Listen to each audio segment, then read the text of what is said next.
श्री शिवाय नमस्तुभ्यं। हर हर महादेव। कल मंगलवार का दिन है और यहाँ पर पूज्य गुरुदेव पंडित प्रदीप जी मिश्रा के कुछ अचूक उपाय जो कि कर्ज मुक्ति के हैं मंगलवार के दिन पर हम करेंगे। तो आइए जानते हैं। आप सभी जानते हैं हनुमान जी भगवान भोलेनाथ के ही रुद्र अवतार हैं और कर्ज मुक्ति के लिए हनुमान जी का उपाय से अच्छा तो कोई उपाय हो ही नहीं सकता। यदि आपके घर में कर्ज हो गया है, लोन ले लेते हैं फिर कर्ज हो जाता है, किसी भी प्रकार के कोई भी कर्ज या रुपए पैसे की तंगी आ रही है, तो आप इस उपाय को अवश्य ही कीजिएगा मंगलवार के दिन। करना क्या है आइए समझते हैं। कर्ज मुक्ति के लिए आपको एक दीपक लेना है। या तो आप दीपक आटे का भी ले सकते हैं, नहीं तो आप माटी का भी ले सकते हैं। दोनों में से कोई भी एक धातु का दीपक ले लीजिए। उसके बाद आपको मोली या कलावा जो कि हम हाथ में बांधते हैं, लाल कलर का, लाल रंग का जो होता है, उसकी आपको 4 बाती बनानी है और एक लेना है लौंग। कर्ज मुक्ति के लिए उपाय कर रहे हैं तो लौंग का उपाय सबसे श्रेष्ठ होता है और यह उपाय आपको हनुमान जी के मंदिर में ही जाके करना है। चाहे तो आप घर पे हनुमान जी की फ़ोटो लगी हो, प्रतिमा लगी हो, उस पर भी कर सकते हैं, पर मंदिर में यदि हम उपाय करते हैं तो हमें जल्दी फल की प्राप्ति होती है।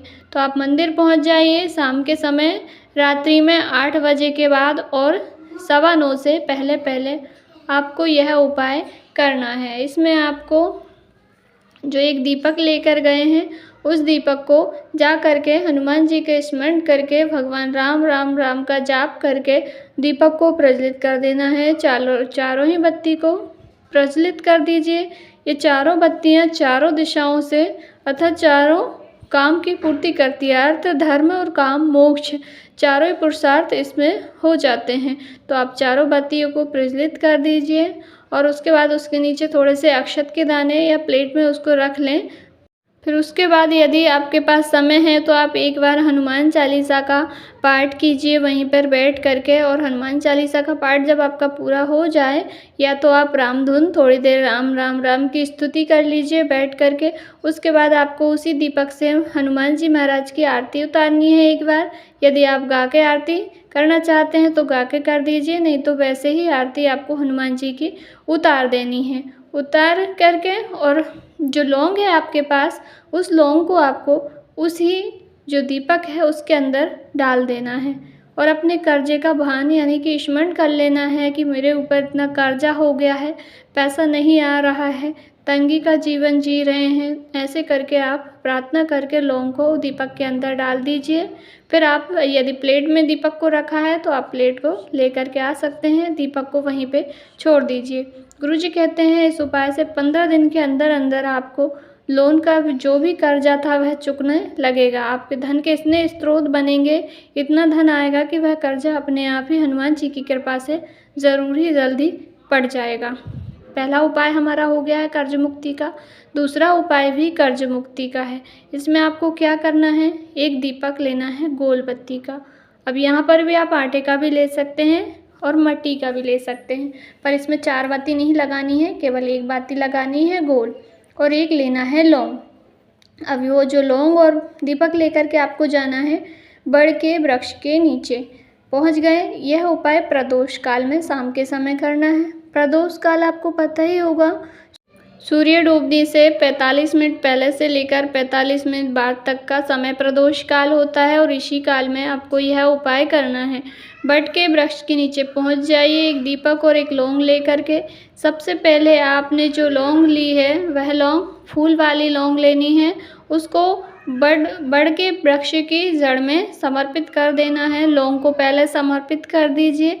उसके बाद जो दीपक है उस दीपक को आपको प्रज्वलित करना है। बटकेश्वर महादेव जी का स्मरण कीजिए और अपने जो भी समस्या है कर्जे से जुड़ी हुई, धन से जुड़ी हुई, उस समस्या का आपको वहाँ पे स्मरण करना है और बटकेश्वर महादेव का नाम लेकर उनसे अपनी समस्या कह दीजिए।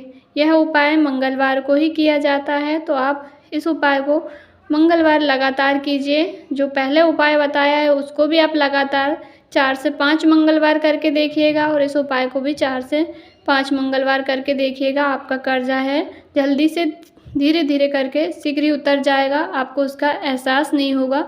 बाबा इतने धन के रास्ते खोलेंगे कर्जा जल्दी उतर जाएगा। 2 उपायों की बात कर ली है हमने। तीसरा उपाय है, यह उपाय भी लौंग से करना है। आज के जो उपाय हैं मंगलवार के, तीनों उपाय ही लौंग से करने हैं और तीनों ही उपाय कर्ज मुक्ति और धन प्राप्ति के हैं। धन के रास्ते खुलेंगे। तो यह उपाय आपको 2 प्रकार से करना है। एक तो आपको लेना है 1 लोटा शुद्ध जल और उसी जल के अंदर आपको डाल लेनी है 1 लौंग। इस उपाय को आप सुबह से लेकर के शाम तक प्रदोष काल तक कर सकते हैं, कभी भी। दिन होना चाहिए बस मंगलवार का। तो आपने 1 लोटा जल में 1 लौंग को डाल लिया और उसको ले जाना है आपको वट के वृक्ष के नीचे और पूरा जल वटकेश्वर महादेव जी का स्मरण करके वट के वृक्ष के जड़ में डाल देना है। बस इतना ही करना है। इससे भी आपके धन के रास्ते खुलेंगे और कर्जा जल्दी ही उतर जाएगा। छोटा सा उपाय है और यदि आप वट के वृक्ष के नीचे नहीं जा पाते हैं, वट का वृक्ष आपको नहीं मिलता है, तो इस क्रम में इस उपाय को आप भोलेनाथ की शिवलिंग पर मंदिर में जा कर के 1 लौंग को जल के पात्र में तांबे के कलश के अंदर लौंग को डाल लीजिए और भोलेनाथ की शिवलिंग पर आपको वटकेश्वर महादेव जी का स्मरण करके लौंग मिश्रित जल आपको भोलेनाथ की शिवलिंग पर समर्पित कर देना है। तो आप छोटा सा उपाय है, या तो आप तीनों ही उपाय कर सकते हैं, नहीं तो अपनी सुविधा के अनुसार इनमें से एक उपाय करके अपने कर्ज मुक्ति, ग्रह दोष दूर होंगे, कर्ज मुक्ति होगी, घर में धन के स्रोत खुलेंगे, धन के रास्ते खुलेंगे। तो अवश्य ही मंगलवार के दिन इन अचूक उपायों को करके अपनी समस्याओं को दूर कीजिएगा। तीनों महा उपाय बहुत ही अच्छे हैं, जिसमें से आपको जो उचित लगे वह कीजिएगा। जानकारी अच्छी लगी हो तो लाइक ज़रूर करें, चैनल पर नए हैं तो सब्सक्राइब करें और यदि कहीं पर कुछ समझ में नहीं आए तो कमेंट करके अवश्य ही पूछिएगा, मैं आपके अवश्य ही रिप्लाई दूँगी। श्री शिवाय नमस्तुभ्यम।